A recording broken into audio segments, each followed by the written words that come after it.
2025 সাল নিঃসন্দেহে generative AI এর বছর। এবছরের শুরুতে আমরা দেখেছি চ্যাটজিপিটি, জেমিনাই, কোপাইলট, ক্লোড এর জনপ্রিয়তা তুঙ্গে উঠে যাচ্ছে। এছাড়া সদ্য ঘোষিত ডিপসিকের মতো টুলগুলো এক ধরনের গেম চেঞ্জার হয়ে উঠেছে। এগুলো শুধু কন্টেন্ট জেনারেট করছে না, ছবি আঁকছে, ভিডিও তৈরি করছে, আর সবচেয়ে বড় কথা হলো এগুলো এখন জটিল কোড লিখে দিচ্ছে। আর অবাক করার ব্যাপার হলো এখন নির্দিষ্ট প্রোগ্রামিং ল্যাঙ্গুয়েজের জন্য আলাদা আলাদা জিপিটিও বের হয়েছে, যেমন পাইথন, জাভা ইত্যাদি। কোড জেনারেট করা তো বটেই, এখন এগুলো ডেভেলপারদের বাগ ঠিক করা, টেস্টিং করা এসব কাজেও সাহায্য করছে। এটা কিন্তু ডেভেলপার কমিউনিটির জন্য এক ধরনের ওয়েক আপ কল। এইসব এআই টুল এসে গেছে ঠিকই, কিন্তু তার মানে এই না যে ডেভেলপারদের চাহিদা শেষ হয়ে যাচ্ছে, বরং এটাই সারভাইভ অর্থাৎ বেঁচে থাকা এবং থ্রাইভ, অগ্রসর হওয়ার সঠিক সময়। আজকের দিনে যারা full stack developer, back end developer, front end developer এই স্কিলগুলো পারদর্শী, তাদের চাহিদা কিন্তু আকাশচুম্বী হয়ে যাচ্ছে। কারণ বিশ্বজুড়ে রিমোট জব, ফ্রিল্যান্সিং এবং বড় বড় কোম্পানির প্রজেক্টে এই স্কিলগুলোর দরকার দিন দিন বাড়ছে।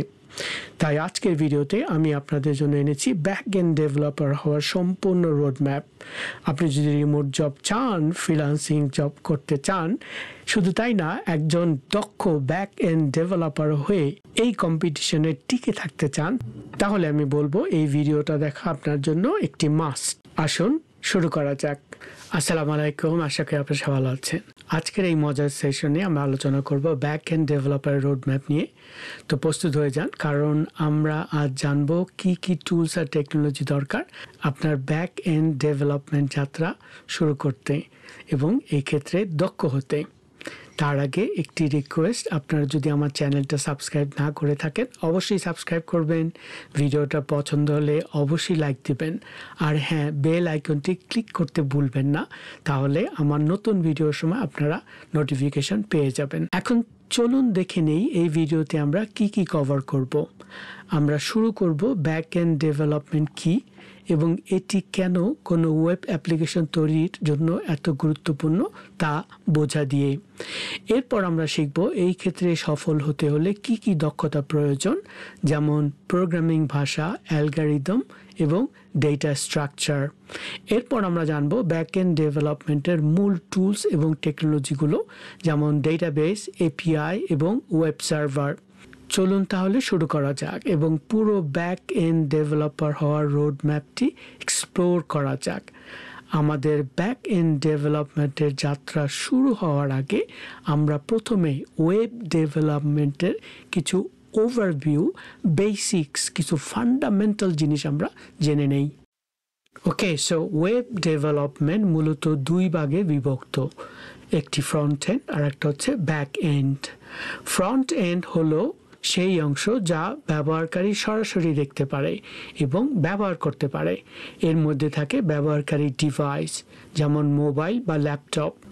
ফ্রন্ট এন্ডের মধ্যে যেসব এলিমেন্ট থাকে তা হলো ওয়েবসাইটে থাকা বোতাম, টেক্সট, ছবি ইত্যাদি। এরপর আসে ব্যাক এন্ড, যা ওয়েবসাইটের পেছনের কাজগুলো সামলায় যাতে সব কিছু সঠিকভাবে কাজ করে। এটি শুরু হয় ওয়েব সার্ভার দিয়ে, যা ব্যবহারকারীর অনুরোধ অর্থাৎ রিকোয়েস্ট গ্রহণ করে এবং তা বিজনেস লজিক লেয়ারে পাঠায়। এই লেয়ার অপারেশন সম্পাদন করে, ডেটা প্রসেস করে এবং প্রয়োজন অনুযায়ী ডেটাবেসের সাথে ইন্টারঅ্যাক্ট করে। তারপর এটি ডেটা প্রসেস করে এবং রেসপন্স ব্রাউজারে পাঠিয়ে দেয়। সংক্ষেপে বললে ফ্রন্ট এন্ড কাজ করে ব্যবহারকারীর অভিজ্ঞতা, যাকে আমরা ইউজার এক্সপিরিয়েন্স বলি, আর ব্যাক এন্ড নিশ্চিত করে কার্যকারিতা অর্থাৎ এফিসিয়েন্সি এবং ডেটা ডেলিভারি। তাহলে এখন আমরা যেহেতু ওয়েব ডেভেলপমেন্টের বেসিক কনসেপ্টগুলো বুঝে গেছি, চলুন এখন ব্যাক এন্ড কীভাবে কাজ করে সেটা বিস্তারিতভাবে দেখি। ব্যাক এন্ড কাজ শুরু করে HTTP রিকোয়েস্টের মাধ্যমে, যা ব্যবহারকারী ডিভাইস যেমন মোবাইল ফোন বা ডেস্কটপ ব্রাউজার থেকে আসে। এই রিকোয়েস্ট পৌঁছে যায় ওয়েব কন্টেনারে, যেখানে প্রসেসিং শুরু হয়। প্রথমে রেস্ট সার্ভিস রিকোয়েস্টটি হ্যান্ডেল করে এবং কি অ্যাকশন নেওয়ার দরকার তা নির্ধারণ করে। এরপর এটি DAO লেয়ারে যায়, অর্থাৎ ডেটা অ্যাক্সেস অবজেক্ট লেয়ারে যায়, যা ডেটাবেসের সাথে কার্যকরভাবে ইন্টারঅ্যাক্ট করে। এখানে হাইবারনেট টুল ডেটাবেস অপারেশনকে সহজ করে, কারণ এটি অবজেক্ট এবং ডেটাবেস টেবিলের মাধ্যমে ডেটা ম্যাপ করে। শেষে ডেটাবেস থেকে সামনে পিছনে যায় এবং ফলাফল HTTP রেসপন্স হিসাবে ক্লায়েন্টের ডিভাইসে পাঠায়। এই লেয়ারটি প্রসেস নিশ্চিত করে যে রিকোয়েস্টগুলো কার্যকরভাবে হ্যান্ডেল হচ্ছে এবং ক্লায়েন্ট আর সার্ভারের মধ্যে ইন্টারাকশন মসৃণভাবে চলছে। আচ্ছা, আমরা ব্যাক এন্ড ওয়ার্কফ্লো জানলাম। এখন আমরা জানি যে কি কি স্কিল আর টুলস ব্যাক এন্ড ডেভেলপারদের শিখতে হয়। ব্যাক এন্ড ডেভেলপারদের একটি গুরুত্বপূর্ণ দক্ষতা হলো প্রোগ্রামিং ল্যাঙ্গুয়েজ শেখা। এটি আপনাকে ওয়েব অ্যাপ্লিকেশনের লজিক লিখতে, ব্যবহারকারী রিকোয়েস্ট প্রসেস করতে এবং ডেটা কার্যকরভাবে ম্যানেজ করতে সাহায্য করে। এখন চলুন দেখি কিছু প্রোগ্রামিং ল্যাঙ্গুয়েজ সম্বন্ধে জানি যা ব্যাক এন্ড ডেভেলপারদের জন্য প্রয়োজনীয়। প্রথমটি হলো জাভা স্ক্রিপ্ট, এরপরে আমরা পাইথন নিয়ে কথা বলবো, তারপর জাভা এবং সবশেষে রুবি। জাভা স্ক্রিপ্ট একটি শক্তিশালী এবং বহুমুখী ল্যাঙ্গুয়েজ যা ব্যাকগ্রাউন্ড এবং ফ্রন্ট এন্ড উভয় ক্ষেত্রেই ব্যবহৃত হয়। Node.js এর মাধ্যমে জাভা স্ক্রিপ্ট ব্রাউজারের বাইরেও কাজ করতে পারে এবং সার্ভার সাইড প্রোগ্রামিংকে সম্ভব করে তোলে। জাভা স্ক্রিপ্টে যে সমস্ত মূল বিষয়গুলো শিখতে হয় তার মধ্যে রয়েছে অ্যাসিঙ্ক্রোনাস প্রোগ্রামিং, প্রমিসেস এবং অ্যাসিং অ্যাওয়ে, যা শিখে নন ব্লকিং অপারেশনস হ্যান্ডেল করতে হয়। সার্ভার ক্রিয়েশনের জন্য Express.js এর মতো ফ্রেমওয়ার্ক ব্যবহার করে শক্তিশালী সার্ভার তৈরি করতে হয়। এছাড়া রয়েছে JSON API এর সাথে কাজ করা, থার্ড পার্টি সার্ভিসের সাথে ডেটা আদান প্রদান এবং ইন্টিগ্রেশন করা, সকেট প্রোগ্রামিং এর মাধ্যমে ওয়েব সকেটস ব্যবহার করে রিয়েল টাইম অ্যাপ্লিকেশন তৈরি করা। জাভা স্ক্রিপ্ট এবং Node.js ব্যবহার করে আপনি ফ্রন্ট এন্ড এবং ব্যাক এন্ডের মধ্যে সেতু তৈরি করতে পারেন এবং মাত্র একটি ল্যাঙ্গুয়েজ ব্যবহার করে ফুল স্ট্যাক অ্যাপ্লিকেশনস তৈরি করতে পারেন। এরপর একটি গুরুত্বপূর্ণ এবং ডিমান্ডে থাকা প্রোগ্রামিং ল্যাঙ্গুয়েজ, সেটা হচ্ছে পাইথন। পাইথন হলো একটি বিগিনার ফ্রেন্ডলি এবং বহুমুখী প্রোগ্রামিং ল্যাঙ্গুয়েজ যা ব্যাক এন্ড ডেভেলপমেন্টের জন্য খুবই আদর্শ। এটির রয়েছে শক্তিশালী লাইব্রেরি ফ্রেমওয়ার্কস যেমন ফ্লাস্ক এবং ডেজাঙ্গো, যা ব্যবহার করে সহজে ওয়েব অ্যাপ্লিকেশন তৈরি করা যায়। পাইথনে ব্যাক এন্ড ডেভেলপমেন্ট শেখার জন্য যেসব মূল বিষয়গুলো জানা দরকার তার মধ্যে রয়েছে অবজেক্ট ওরিয়েন্টেড প্রোগ্রামিং, পুনরায় ব্যবহারযোগ্য এবং মডিউলার কোড তৈরি করার জন্য অবজেক্ট ওরিয়েন্টেড প্রোগ্রামিং এর মূলনীতি বোঝা। এছাড়া রেস্ট এপিআই তৈরি করা, যেমন ফ্লাক্স বা ডেজাঙ্গো দিয়ে রেস্ট এপিআই তৈরি করা, ডেটাবেস ম্যানেজমেন্ট SQL অ্যালকেমি ব্যবহার করে ডেটাবেসের সাথে কার্যকরভাবে ইন্টিগ্রেট করা। এটি একটি ORM অর্থাৎ অবজেক্ট রিলেশনাল ম্যাপিং টুল, যা অবজেক্ট আর ডেটাবেস টেবিলের মধ্যে ডেটা সহজে মানচিত্রিত করতে সাহায্য করে। অ্যাসিঙ্ক্রোনাস প্রোগ্রামিং, যেটা হচ্ছে কনকারেন্ট অপারেশন হ্যান্ডেল করতে পারে, যা শিখতে হয় এই ক্ষেত্রে কাজ করার জন্য। এটা ভালো পারফরমেন্স এবং স্কেলেবিলিটির জন্য অত্যন্ত গুরুত্বপূর্ণ। পাইথন শুধুমাত্র ব্যাক এন্ড ডেভেলপমেন্টের মধ্যে সীমাবদ্ধ নয়, এটি ডেটা ড্রিভেন অ্যাপ্লিকেশন এবং মেশিন লার্নিং প্রজেক্টেও ব্যবহৃত হয় বহুতভাবে। তাই ব্যাক এন্ড ডেভেলপমেন্টের জন্য পাইথন একটি চমৎকার পছন্দ হতে পারে। পরবর্তী প্রোগ্রামিং ল্যাঙ্গুয়েজ এই ক্ষেত্রে যেটা আমি আলাপ করছি সেটা হচ্ছে জাভা। জাভা একটি অত্যন্ত স্টেবল এবং পারফরমেন্ট ল্যাঙ্গুয়েজ যা বড় মাপের, বিশেষ করে এন্টারপ্রাইজ লেভেল অ্যাপ্লিকেশন তৈরি করতে সক্ষম। স্প্রিং এবং হাইবারনেটের মতো ফ্রেমওয়ার্ক জাভার ব্যাকএন্ড এবং ডেভেলপমেন্টকে মজবুত এবং স্কেলেবল করে তোলে। জাভাতে ব্যাকএন্ড ডেভেলপমেন্ট শেখার জন্য যেই বিষয়গুলোর উপরে ফোকাস করতে হয় এর মধ্যে রয়েছে object oriented programming, object oriented programming এর মূলনীতি আপনাকে ভালোভাবে শিখতে হবে এবং জাভা কালেকশন ফ্রেমওয়ার্ক সম্বন্ধে জ্ঞান থাকতে হবে। এইগুলো ব্যবহার করে ডেটা স্ট্রাকচার কার্যকরভাবে ম্যানেজ করা সম্ভব। স্প্রিং বুট ব্যবহার করে শক্তিশালী এবং দক্ষ এপিআই তৈরি করা, এছাড়া ডেটাবেসের সাথে কার্যকর ইন্টিগ্রেশন করতে হাইপারনেট ব্যবহার করা এবং মাল্টি মেথড এবং প্যারালাল প্রসেসগুলো কীভাবে হ্যান্ডেল করতে হয় তা বোঝা, যাতে হাই পারফরমেন্স অ্যাপ্লিকেশন তৈরি করা যায়। সব মিলিয়ে জাভা এখনও স্কেলেবল এবং secure back end development system তৈরি করার জন্য একটি শীর্ষ পছন্দনীয় ল্যাঙ্গুয়েজ। পরবর্তীতে যে প্রোগ্রামিং ল্যাঙ্গুয়েজটার উপর আমরা ফোকাস করব তা হচ্ছে রুবি। রুবি তার সিম্পলিসিটি এবং এলিগেন্সের জন্য পরিচিত এবং একটি শক্তিশালী এবং স্কেলেবল অ্যাপ্লিকেশন তৈরি করতে ব্যাপকভাবে ব্যবহৃত হয়। রুবি শিখতে যে সমস্ত মূল বিষয়গুলোর উপর ফোকাস করতে হয় এর মধ্যে রয়েছে অবজেক্ট ওরিয়েন্টেড প্রোগ্রামিং এর বেসিক্স, রুবিতে মেথডস, ক্লাসেস এবং মডিউলসের ধারণা শেখা, এছাড়া রুবির বিল্ট ইন লাইব্রেরিগুলো অন্বেষণ করা যাতে কোডিং আরও কার্যকর এবং সহজ করে তুলতে পারে। এছাড়া রয়েছে এরর হ্যান্ডলিং এবং ডিবাগিং। রুবিতে এরর হ্যান্ডলিং করা এবং ডিবাগিং করার দক্ষতা অর্জন করা অত্যন্ত জরুরি। রুবির সরলতা এবং কর্মদক্ষতার জন্য এটি একটি দারুণ পছন্দ, বিশেষ করে রোবাস্ট এবং স্কেলেবল অ্যাপ্লিকেশন তৈরি করার ক্ষেত্রে। এখন যেহেতু আমরা ব্যাক এন্ড ডেভেলপমেন্টের জন্য গুরুত্বপূর্ণ প্রোগ্রামিং ল্যাঙ্গুয়েজ সম্বন্ধে জেনে গেলাম, এখানে আবারও জোর দিয়ে আমি বলতে চাই সেটা হচ্ছে প্রোগ্রামিং ল্যাঙ্গুয়েজে দক্ষ হওয়ার অত্যন্ত গুরুত্বপূর্ণ একটি অংশ হচ্ছে ব্যাক এন্ড ডেভেলপার হিসাবে নিজেকে পরিগণিত করা এবং দক্ষভাবে প্রতিষ্ঠা করা। এখন পর্যন্ত ভিডিওটা আপনি যদি আমার সঙ্গে আছেন এবং পছন্দ হয় তাহলে অবশ্যই একটি লাইক দিবেন। এবার চলুন ব্যাক এন্ড ডেভেলপমেন্টের আরেকটি গুরুত্বপূর্ণ অংশ যেটা হচ্ছে ডেটা স্ট্রাকচারস অ্যান্ড অ্যালগরিদমস বা ডিএসএ, এটা নিয়ে কিছু কথা বলি। প্রথমে আমরা দেখি ডিএসএ শেখা ব্যাক এন্ড ডেভেলপমেন্টের জন্য কেন এত গুরুত্বপূর্ণ। প্রথমত, কার্যকর ডেটা সংরক্ষণ এবং পুনরুদ্ধার। ডিএসএ আপনাকে এমন সিস্টেম ডিজাইন করতে সাহায্য করে যা দ্রুত ডেটা সংরক্ষণ এবং পুনরুদ্ধার করতে পারে এবং নির্ভরযোগ্যভাবে তা করে। এছাড়া সঠিক অ্যালগরিদম প্রয়োগ করা নিশ্চিত করে যা এপিআইগুলো হেভি লোডসের মাধ্যমে দক্ষতার সাথে কাজ করে। এছাড়া রয়েছে ডেটাবেস কোয়েরি অপটিমাইজেশন। ডিএসএ শেখার মাধ্যমে আপনি দ্রুত ডেটাবেস ইন্টারাকশন করার জন্য অপটিমাইজড কোয়েরি লিখতে পারবেন। ডিএসএ আপনার কোডকে সিস্টেমের রিসোর্সগুলো কার্যকরভাবে ব্যবহার করতে সাহায্য করে, ফলে পারফরম্যান্স বটলনেকস এড়ানো যায়। ডিএসএ আপনাকে জটিল চ্যালেঞ্জগুলো মোকাবেলা করতে এবং সমাধান করতে সক্ষম করে। এই স্কিলগুলো দিয়ে শুধু আপনি একজন শক্তিশালী ব্যাক এন্ড সিস্টেম তৈরি করতে পারবেন না, বরং কোডিং, ইন্টারভিউ এবং বাস্তব কাজের চ্যালেঞ্জেও মোকাবেলা করতে পারবেন। তাই ডিএসএতে দক্ষতা অর্জন ব্যাক এন্ড ডেভেলপমেন্টের একটি খুবই গুরুত্বপূর্ণ ধাপ।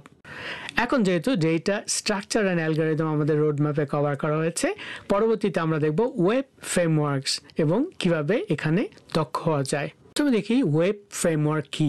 ওয়েব ফ্রেমওয়ার্ক মূলত এমন কিছু টুলস যা ডেভেলপারদের সহজে ওয়েব অ্যাপ্লিকেশন তৈরি করতে সাহায্য করে। এগুলো কোডগুলো সংগঠিত করার জন্য একটি কাঠামো অর্থাৎ স্ট্রাকচার প্রদান করে যা প্রি বিল্ড সলিউশন সরবরাহ করে, অর্থাৎ ইতিপূর্বে সলিউশনটা তৈরি করা আছে এবং যা সাধারণত টাস্কগুলো দ্রুত সম্পাদন করতে সাহায্য করে। আপনার ফ্রেমওয়ার্ক পছন্দ নির্ভর করবে আপনি কোন প্রোগ্রামিং ল্যাঙ্গুয়েজ ব্যবহার করছেন তার উপর। কিছু জনপ্রিয় ফ্রেমওয়ার্ক রয়েছে, তার মধ্যে জাঙ্গো পাইথনের জন্য, এক্সপ্রেস নোড.জেএস এর জন্য, রুবি অন রেল রুবির জন্য, লেভারেল পিএইচপির জন্য, স্প্রিং জাভার জন্য। এই ফ্রেমওয়ার্কগুলো খুবই জনপ্রিয় কারণ এগুলো ডেভেলপমেন্ট প্রসেসকে দ্রুত এবং কার্যকর করে তোলে। তাই একটি নির্দিষ্ট প্রোগ্রামিং ল্যাঙ্গুয়েজের ফ্রেমওয়ার্কের দক্ষতা অর্জন করা আপনার ব্যাক এন্ড ডেভেলপমেন্টের দক্ষতাকে আরো এক ধাপ এগিয়ে নিয়ে যাবে। এবারে চলুন কথা বলি ডেটাবেস সম্বন্ধে, যেখানে অ্যাপ্লিকেশন সমস্ত ডেটা সংরক্ষণ করা এবং পরিচালনা করে থাকে।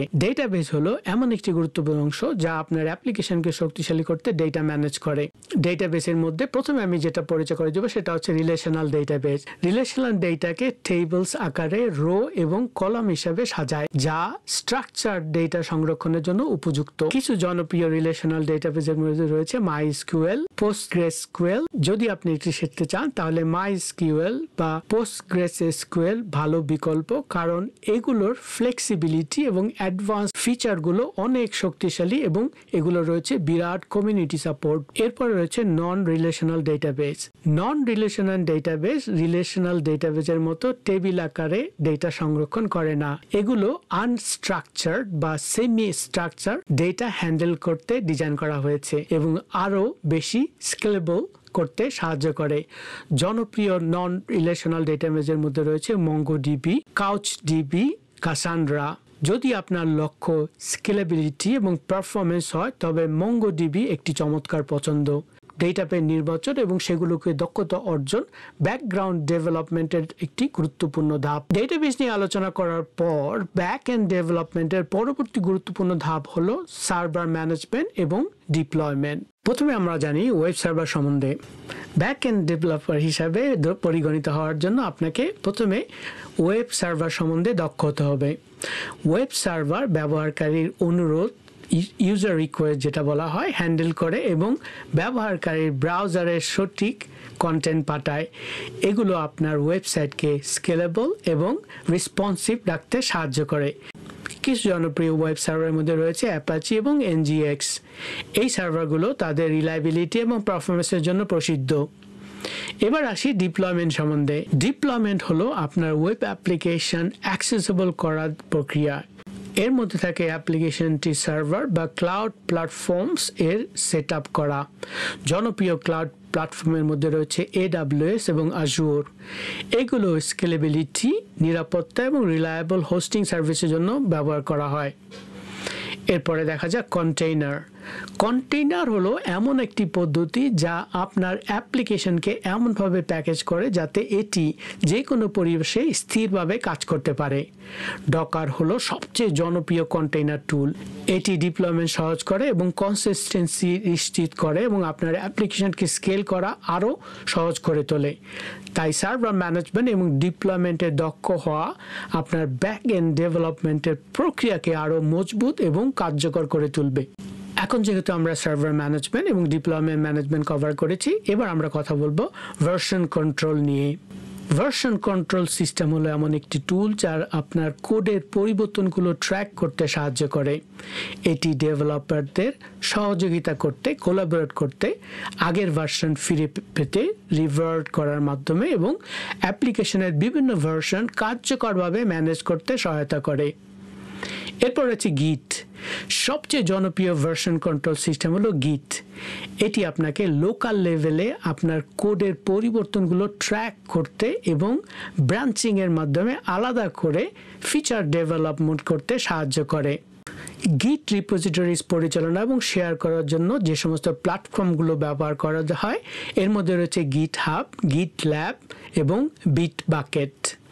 ভার্সন কন্ট্রোল সিস্টেম শেখা অত্যন্ত গুরুত্বপূর্ণ, কারণ এটি কোডিং প্রজেক্ট এফিসিয়েন্সি অর্থাৎ কার্যকারিতা এবং টিম কোলাবোরেশন, দলের সহযোগিতা নিশ্চিত করে।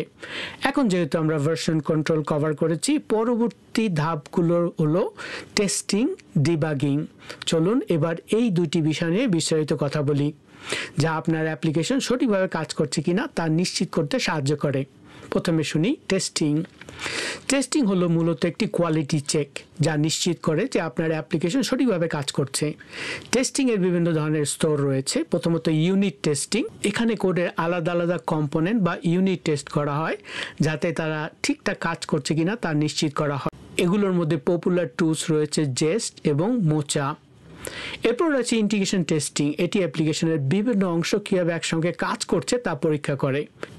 এর মধ্যে পপুলার প্ল্যাটফর্মের মধ্যে রয়েছে পোস্টম্যান।